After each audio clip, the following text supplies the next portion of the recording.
नमस्कार दोस्तों, आज की वीडियो में हम आरआरबी ग्रुप डी की परीक्षाओं में आए हुए मैथ्स के सवालों को देखेंगे। तो चलिए शुरू करते हैं। पहला सवाल है हमारा, x और y की वर्तमान आयु का अनुपात 3:4 है। 5 साल पहले इनकी आयु का अनुपात 5:7 था, तो y की वर्तमान आयु क्या है? तो देखिए क्या दे रखा है, x और y दो लोग हैं, इनकी वर्तमान आयु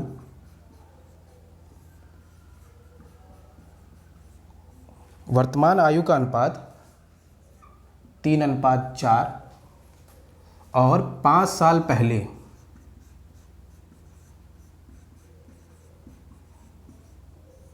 पहले इनकी आयु का अनुपात 5:7 था। तो हमको y की वर्तमान आयु बतानी है। तो देखिए इसमें करते क्या है कि देखिए कोई भी दो लोग हों, जैसे मान लीजिए आप दोनों भाई हैं, तो आप जैसे 5 साल पहले जितने उम्र का डिफरेंस आपका 5 साल पहले था उतना ही अभी भी रहा होगा। यानी डिफरेंस कभी भी चेंज नहीं होता, चाहे 5 साल पहले बताए या वर्तमान में बताए या 5 साल बाद बताए। यानी कि जो दोनों में उम्र का अंतर होता है वो हमेशा क्या होता है, समान होता है। तो देखिए इनके उम्र का अंतर अगर देखें, ये वर्तमान आयु ये 3 है, ये 4 है, यहाँ पर कितना है अंतर 1 का, और यहाँ पर अंतर कितने का है 2 का।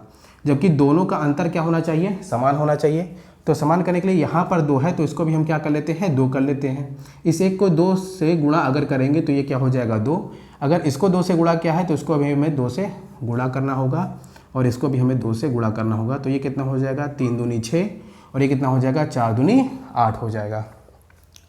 यानी वर्तमान आयु 6 और 8 और 5 साल पहले 5 और 7। अब 6 से ये 5 हुआ है तो कितने साल में 1, जबकि ये यहाँ पर कितना है 5 साल का डिफरेंस, यानी 1 साल की वैल्यू कितनी होगी हमारी 5 साल। तो हमें इन दोनों यानी हमें बताना क्या है, y का वर्तमान आयु बतानी है। तो y की वर्तमान आयु कितनी है 8 है, तो 8 की वैल्यू कितनी हो जाएगी, 1 की वैल्यू अगर 5 साल है तो 8 की वैल्यू हो जाएगी 8 × 5 यानी 8 पंचे 40 साल। यानी कि वर्तमान आयु y की कितनी हो गई हमारी 40 साल।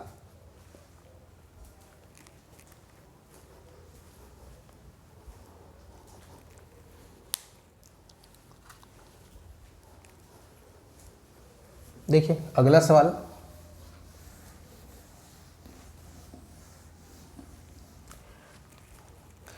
सवाल, है एक रेलगाड़ी 110 मीटर लंबे प्लेटफॉर्म को 13.5 सेकंड में और 205 मीटर लंबे प्लेटफॉर्म को 18.25 सेकंड में पार कर जाती है। रेलगाड़ी की गति क्या होगी? तो देखिए ये हमारा एक प्लेटफॉर्म है, इसकी जो लंबाई है वो कितनी है 110 मीटर, और इस 110 मीटर को रेलगाड़ी कितने समय पे पार कर जाती है 13.5 सेकंड में। एक हमारे पास दूसरा प्लेटफॉर्म है जिसकी लंबाई कितनी है हमारी 205 मीटर, और इसको पार करने में 18.25 सेकंड लगते हैं। यहाँ तक बात आ रही है समझ में? अब अगर देखें तो यानी कि ये देखिए यहाँ तक ये दोनों बराबर हो जाएंगे। यानी कि यहाँ का अगर हम बोले कि इतने प्लेटफॉर्म की लंबाई कितनी होगी, तो इतनी हमारी 110 है, तो ये पूरी 205 है, तो ये कितनी हो जाएगी 205 में से 110 चला जाएगा तो कितना आ जाएगा 95 मीटर। और इस 95 मीटर प्लेटफॉर्म को पार करने में कितना समय लगेगा, पूरा पार करने में 18.25, 110 में 13.5, तो इन दोनों को घटाएंगे तो कितना आ जाएगा 4.75 सेकंड। यानी कि हुआ क्या, 90 मीटर पार करने में रेलगाड़ी को 4.75 सेकंड लगे। अब हमें क्या निकालना है, उस रेलगाड़ी की चाल यानी कि स्पीड। तो स्पीड बराबर क्या होता है भाई, डिस्टेंस अपॉन टाइम। डिस्टेंस कितना है 95 मीटर बटे कितने में 4.75 सेकंड में। लेकिन जो आंसर दे रखा है वो हमारा किलोमीटर पर आवर में दे रखा है, तो मीटर पर सेकंड को किलोमीटर पर आवर में बनाने के लिए क्या करते हैं 18/5 से क्या कर देते हैं गुणा। तो ये हमारा किस में हो जाता है किलोमीटर पर आवर में। इसको यहाँ से हम हटा देते हैं। आप देखिए इस पॉइंट को अगर हटाएंगे तो ऊपर 2 जीरो हो जाएगा। आ रही बात समझ में? अब देखिए 5 अगर काटते हैं तो 5 एकनम यहाँ पर ये 5 हो गया। इसको अगर काटते हैं तो 5 एकनम 5, यहाँ 4 बच जाएगा, ये 45 हो जाएगा, 5 9 45 और ये कितना हो जाएगा, यहाँ पर 2 जीरो हो जाएंगे। फिर देखिए 19 से अगर काटते हैं तो 19 से काटेंगे तो ये कितनी बार में जाएगा, 100 बार। 19 से अगर इसको काटिए, 19 दूना 38, यहाँ पर कितना हो गया 9 और 5, 19 पंचे 95। फिर 25 से काटिए तो 25 चौके 100, यानी कितना बच गया 4 और यहाँ पर 18, 4 गुणे 18 किलोमीटर पर आवर और 18 चौके कितना हो गया 72 किलोमीटर पर आवर। हमारा आंसर कितना आ गया 72 किलोमीटर पर आवर। ये आ रही बात समझ में?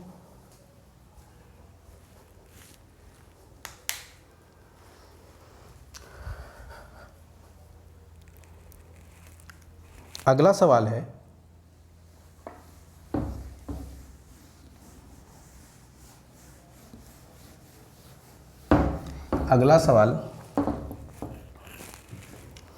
सलोनी 450 मीटर की दूरी को कितने समय में तय कर सकती है यदि वह 20 किलोमीटर प्रति आवर की चाल से चलती है।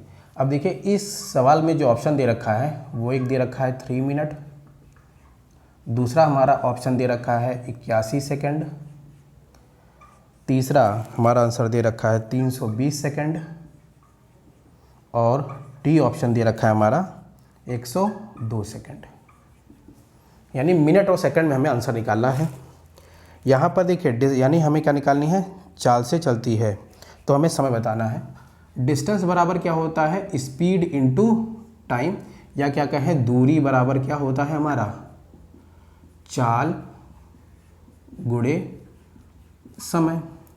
और हमें क्या बताना है, समय, तो समय बराबर क्या हो जाएगा हमारा दूरी बटे क्या हो जाएगा हमारा चाल। अब देखिए दूरी हमारी कितनी तय की गई है, वो 450 मीटर, 450 मीटर।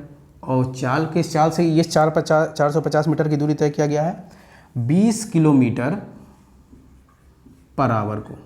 अब देखिए यहाँ पर जो दे रखा है वो मिनट और सेकंड में दे रखा है, तो हमें इस किलोमीटर पर आवर को किस में बनाना पड़ेगा, मीटर पर सेकंड में। तो 450 मीटर और इस 20 को हमें बनाना है किस में, मीटर पर सेकंड में। तो मीटर पर सेकंड बनाने के लिए क्या करेंगे, 5/18, ये क्या हो जाएगा मीटर पर सेकंड। अब देखिए ये 0 और ये 0 हमारा क्या हो गया, कैंसिल हो गया। ये 5 नवा कितना हो गया 45। अब ये देखिए यहाँ से काटिए तो 2 नवा कितना हो गया 18। अब ये 9 हमारा कहाँ चला जाएगा, ऊपर चला जाएगा, तो 9 गुणे 9 और ये मीटर मीटर हट गया, क्या बचा केवल सेकंड बचा। तो 9 को 9 से गुणा करेंगे तो कितना आ जाएगा 81 सेकंड। ऑप्शन हमारा कौन सा सही हो जाएगा, बी सही हो जाएगा।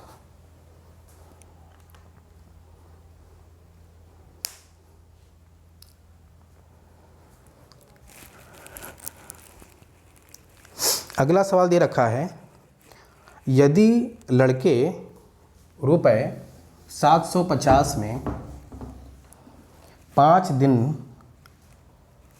यदि 15 लड़के रुपए 750 5 दिनों में कमाते हैं तो 25 लड़के 6 दिन में कितना धन कमाएंगे। तो देखिए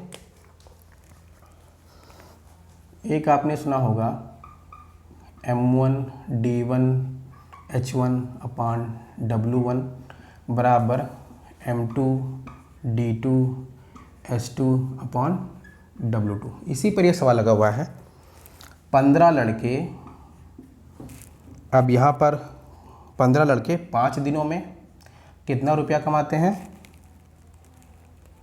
750 रुपये। 5 लड़के 5 दिनों में 750 रुपये कमाते हैं, तो हमें ये बताना है 25 लड़के 6 दिनों में कितना रुपया कमाएंगे, ये हमको बताना है। चलिए भाई अब देखिए,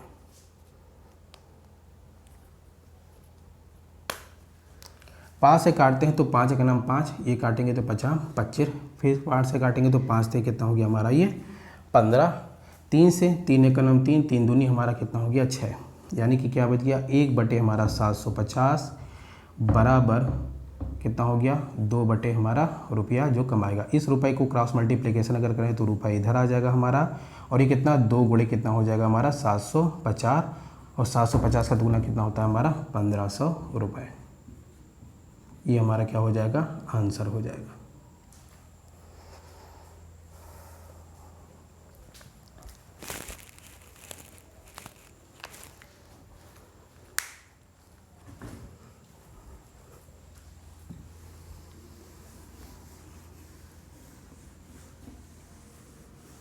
अगला सवाल है, अनुपात दे रखा है हमारा 75:125। इसका सरलतम रूप ज्ञात करना है। अब सबसे सरलतम रूप का मतलब क्या होता है किसी अनुपात का? कोई अनुपात अगर a अनुपात b है तो उसका सरलतम रूप क्या होगा? जब ये दोनों क्या होंगे को प्राइम। को प्राइम का मतलब कि इन दोनों का जो HCF होगा वो कितना होना चाहिए 1, यानी कि इन दोनों को कोई किसी संख्या से ना कटे, 1 के अलावा किसी और संख्या से ना कटे। अब देखिए ये किससे जा रहा है 25 से, ये भी 25 से जा रहा है, तो 25 3 75 हमारा हो गया, और 25 पंचे कितना होता है 125। तो ये हमारा इस का सबसे सरलतम रूप हो जाएगा। अब देखिए 3:5 क्या है आपस में को प्राइम है। अब ये किसी और संख्या से क्या कटेंगे? नहीं कटेंगे, तो यही हमारा क्या हो जाता है सबसे सरलतम रूप।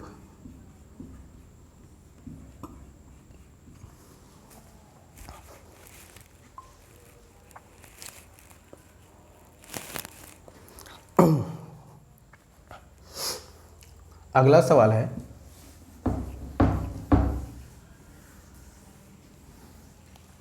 अगला सवाल दे रखा है, यदि एक आयत की लंबाई और चौड़ाई में क्रमशः 8% और 12% की वृद्धि हो जाती है तो उस आयत के क्षेत्रफल में कितने प्रतिशत की वृद्धि होगी?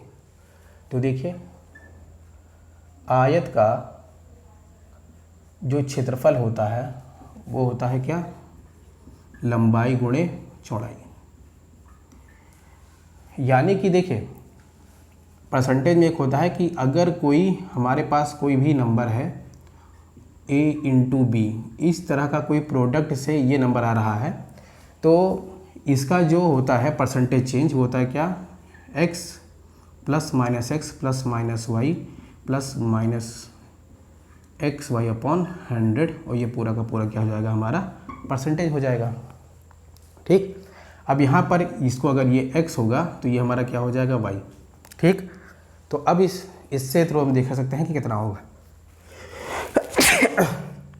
तो देखिए हमारी जो लंबाई है वो क्या हुई, उसमें वृद्धि हुई तो प्लस, अगर कमी होती तो माइनस। तो यहाँ पर क्या है सब वृद्धि हो रही तो सबके सब क्या हो जाएंगे प्लस में हो जाएंगे। तो हमारा 8% की वृद्धि हुई तो 8, लंबाई में 8, चौड़ाई में 12, और ये फिर कितना हो जाएगा 8 इंटू 12 बटे कितना हो जाएगा हमारा 100। यहाँ पर क्या लगा देंगे परसेंटेज का साइन। 12 वाट कितना हो गया हमारा 20 प्लस 12 × 96 बटे कितना हो जाएगा 100%। अब देखिए 96 यहाँ पर अगर ये है तो यहाँ पर इसको हटाएंगे तो यहाँ पर पॉइंट लग जाएगा हमारा, तो कितना हो जाएगा 20 प्लस 0.96, यानी कितना हो जाएगा 20.96%, और यही हमारा क्या हो जाएगा आंसर हो जाएगा।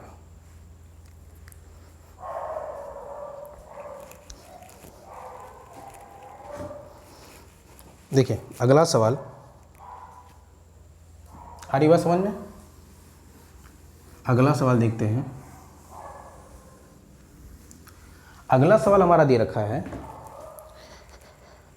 एक हमारे पास कोई संख्या दे रखी है, संख्या क्या है 987x 5 और 4। ये हमें एक संख्या दे रखी है और पूछा गया है कि इस x का मान बताओ जब ये संख्या 6 से पूरी तरह क्या हो जाए विभाजित हो जाए।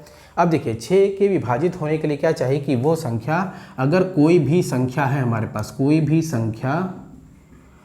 संख्या है हमारे पास, अगर उसको 6 से विभाजित होना है तो वो 2 से विभाजित होनी चाहिए और किससे 3 से विभाजित होनी चाहिए। अब 2 से विभाज्यता का नियम है कि उसके लास्ट अंक यानी अंतिम जो अंक होना चाहिए वो क्या होना चाहिए, इवन होना चाहिए, यानी क्या होना चाहिए, सम होना चाहिए। तो ये सम तो है, यानी कि ये 2 से तो विभाजित होगा। अब 3 से विभाज्यता का मतलब क्या होता है, 3 से विभाज्यता चेक करने का मतलब क्या होता है कि सभी संख्याओं का योग अगर 3 से विभाजित होता है तो वो संख्या भी क्या हो जाएगी, 3 से विभाजित हो जाएगी। तो अब इसका अगर योग निकालें तो 9 + 8 + 7 + x, 8 + 7 + x + 5 + 4। अब कितना हो जाएगा, देखिए ये 5 और 4 9, 9 9 कितना हो गया 18, 18 यहाँ से ले 9 3 27, यहाँ कितना बचा 6, 27 और 6 कितना हो गया 27 और 6 हमारा कितना हो गया 33 और प्लस x।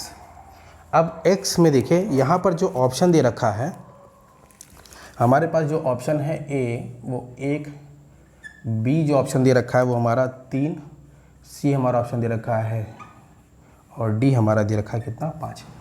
अब देखिए अब यहाँ पर अगर शून्य दिया होता तो हम शून्य लिखते थे, क्योंकि 33 3 से हमारा क्या होता है। अब देखिए 9 8 कितना हो गया हमारा 17, 17 और 7 कितना हो गया हमारा 3 24, 24 और हाँ 33 हो जाएगा। अब देखिए अब x की वैल्यू या तो हम 1 रखेंगे या तो 3 रखेंगे या 2 या तो 5, केवल 3 ही एक ऐसा होगा। 33 और 3 कितना हो जाएगा 36, तो 36 हमारा क्या हो जाएगा वो 3 से भी डिविजिबल हो जाएगा। तो यानी कि x की वैल्यू हमारी कितनी आ गई 3, तो हमारा कौन सा पार्ट हो गया, हमारा बी पार्ट आंसर हो गया।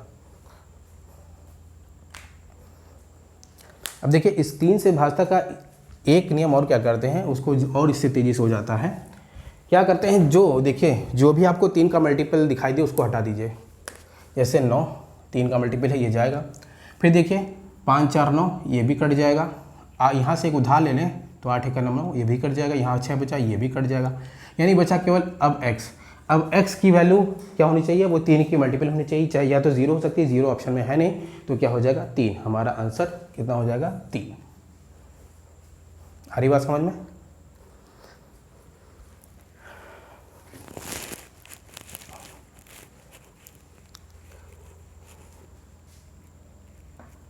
अगला सवाल है,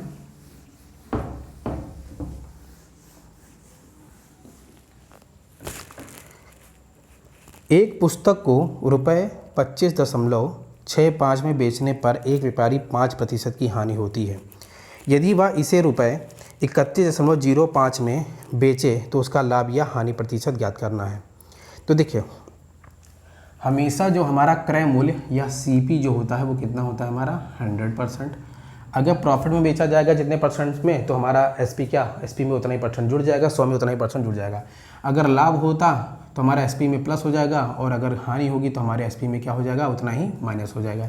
तो CP हमारा 100% है। जब उसको हमने 26.65 में बेचने पर 5% की हानि हो रही है, यानी कि 5% की हानि होगी, तो 100 में से 5% चला जाएगा, यानी 95% हमारी SP हो जाएगी। तो SP यानी 95% की वैल्यू हमारी कितनी दे रखी है 25.65। अब इसको हमें ऐसा बेचना है कि हमें क्या होना चाहिए, लाभ होना चाहिए। नहीं, अब उसके हम 31.05 में बेचेंगे तो हमें लाभ होगा या हानि। देखिए लाभ या हानि निकालने के लिए हमें चाहिए क्या, पहले CP।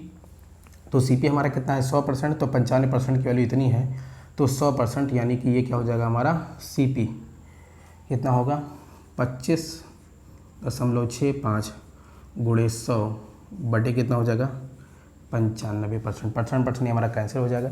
फिर इस पॉइंट को हटाएंगे तो यहाँ 0, ये 0 बढ़ जाएगा, तो 1 0 2 0 1 0 2 0 हो गया, यानी बचा कितना 25.65 बटे 95। अब देखिए 5 से जाएगा तो 5 ये 19, यानी हो जाएगा 19, फिर ये 5 से काटेंगे तो 25, फिर 5 1 9 5 यहाँ पर हो गया, फिर यहाँ कितना हो गया 5 3 15, ठीक, यानी कितना हो गया 513 बटे 19। अब देखिए 19 अगर काटते हैं तो 513 को अगर 19 से काटेंगे तो 19 दूना 38, 513 को अगर हम 19 से काटेंगे तो कितना हो जाएगा हमारा 19 दूना 38, यहाँ पे कितना हो जाएगा 3 यहाँ पे, और 19 सत्ते कितना होता है 133, ये पूरा का पूरा कट जाएगा, यानी कि ये 19 से जाएगा और कितनी बार जाएगा 27 बार, यानी कि हमारा जो CP आ गया है वो कितना आ गया हमारा 27 रुपया हमारा CP आ गया है। अब उसको हम जब दोबारा बेच रहे हैं कि ज़रा, यानी कि जो हमारा न्यू SP है वो कितना है हमारा 31.05 रुपया, कितना है 31.05 रुपया। तो भाई 27 रुपया है, 31 बेच रहा है, यानी ज़्यादा बेच रहा है, तो कितना होगा भाई लाभ होगा। और लाभ प्रतिशत निकालने के लिए क्या करेंगे भाई, कितने ज़्यादा बेच रहा है 27 में से 27 31.05 घटाएंगे तो कितना आ जाएगा 4, यानी 4.05 रुपये का फ़ायदा हो रहा है। और किस पर 27 पर। परसेंट निकालने के लिए क्या करेंगे 100 से गुणा और परसेंटेज का साइन, इसको पॉइंट हटाया तो यहाँ पर डबल 0, तो 1 2 1 2। अब देखिए इसको करेंगे तो 9 से जा रहा है, 9 त्रिक 27, 9 चौको 36 और 9 पचे 45, फिर 3 से कटेंगे तो ये 15, यानी कितना आ गया हमारा 15% लाभ में। जब 31.05 में हम बेचेंगे तो हमें कितना होगा 15% का लाभ हो जाएगा।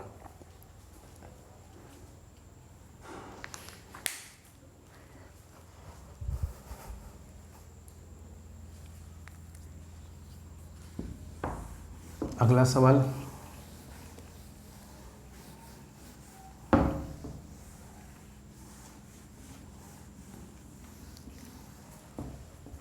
अगला सवाल है X और Y एक काम को 6 दिनों में समाप्त कर सकते हैं। यदि X अकेला उसी काम को 9 दिनों में समाप्त कर सकता है तो Y अकेला इसी काम को कितने दिनों में समाप्त करेगा। चलिए देखिए, X और Y इसी काम को, यानी कि X प्लस Y जब काम करते हैं तो इसको कितना 16 दिनों में समाप्त करते, 6 दिनों में समाप्त करते हैं। लेकिन जब अकेला X काम करता है तो इसको 9 दिनों में समाप्त कर देता है। तो हमें पहले चाहिए कि कितना काम है हमारे पास, तो 9 और 6 का हमारा क्या होगा लासा निकालना होगा। तो 9 और 6 का लासा कितना हो जाएगा 18, यानी कि ये 18 हमारे पास क्या है कार्य है। इसको इस 18 काम को जब x प्लस वाई मिलकर करते हैं तो वो कितना दिन लगाते हैं 6 दिन लगाते हैं। और जब 18 काम को x करता है तो कितना 9 दिन में समाप्त करता है। अब ये दोनों 6 दिन में 18 काम करते हैं तो एक दिन में कितना काम करेंगे 6 त्रिक 18 और ये 9 दूनी 18, यानी कि देखिए x प्लस वाई एक दिन में कितना काम कर रहे हैं 3 काम कर रहे हैं। x जो है वो कितना काम कर रहा है एक दिन में 2 काम। अब दोनों मिलके 3 काम कर रहे हैं, एक ये है, ये कितना काम कर रहा है 2 को। तो बताइए y कितना काम करेगा भाई, एक काम करेगा कि नहीं करेगा, y एक काम करेगा। यानी y अकेला अगर काम करेगा तो एक दिन में कितना काम करेगा एक काम करेगा। अब इसको अगर हम कहें कि 18 काम करो तो 18 काम करने के लिए कितना समय लेगा, एक दिन में एक काम करता है तो 18 काम करने के लिए कितना दिन लेगा 18 दिन। आ रही बात समझ में, ये हमारा क्या हो गया आंसर हो गया। ये बात है समझ में कि x प्लस वाई दोनों मिलके 3 दिन में, ये अकेला 2 काम करता है और ये अकेला एक दिन में 3 काम करता है। तो y कितना काम कर रहा होगा भाई, ये 2 काम कर रहा है तो ये कितना काम कर रहा होगा, एक ही काम तो कर रहा होगा एक दिन में। आ रही बात समझ में, तो बस एक दिन में ये कितना एक ही काम कर रहा है तो 18 दिन, 18 काम करने के लिए कितना दिन लगाना पड़ेगा उसको 18 दिन लगाना पड़ेगा। अगला सवाल, अगला सवाल है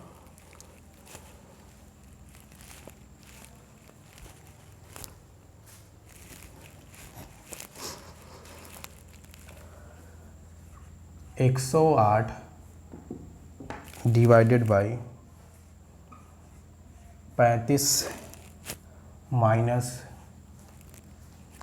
48 डिवाइडेड बाई 24 प्लस 16 माइनस 19। ठीक, ये हमें करना है। तो देखिए सबसे पहले क्या करना है, ये बॉड मास में दिया गया है तो बॉड मास का मतलब क्या, सबसे पहले छोटे को करेंगे। तो ये कितना 16 में से माइनस 19 गया तो कितना बचेगा -3। अब यहाँ पर प्लस है तो ये बाहर आएगा, तो प्लस माइनस का मल्टीप्लिकेशन कितना होता है माइनस। पहले देखिए ये इतना हो गया। अब पहले क्या करते हैं, जो हमारा डिवाइड होता है अब इस ब्रैकेट में, यानी कि अगर देखिए तो हम अब ऐसे आ गए 48 डिवाइडेड बाई 24 प्लस हमारा यहाँ पे क्या हो गया -3, ऐसे आ गए है ना। तो पहले हम क्या करते हैं डिवाइड करते हैं। तो 24 दूना कितना हो गया हमारा 48, तो यानी अब यहाँ पे क्या बचा 2 प्लस, अब देखिए प्लस माइनस का जो मल्टीप्लाई होगा क्या होगा हमारा, माइनस होगा।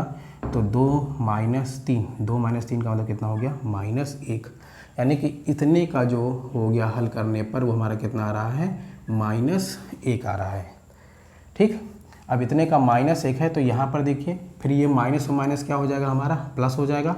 तो 35 में अगर हम एक जोड़ेंगे कितना आ जाएगा हमारा, 36 हो जाएगा। यानी अब क्या बन जाएगा, 108 डिवाइडेड बाई 35 और 1 36। अब इसको काटेंगे तो 36 3 हमारा कितना होता है, 108। आंसर कितना आ जाएगा हमारा, 3 आ जाएगा। आ रही बात समझ में? तो ये थे रेलवे की परीक्षाओं में आए हुए 10 महत्वपूर्ण प्रश्न जो आए थे।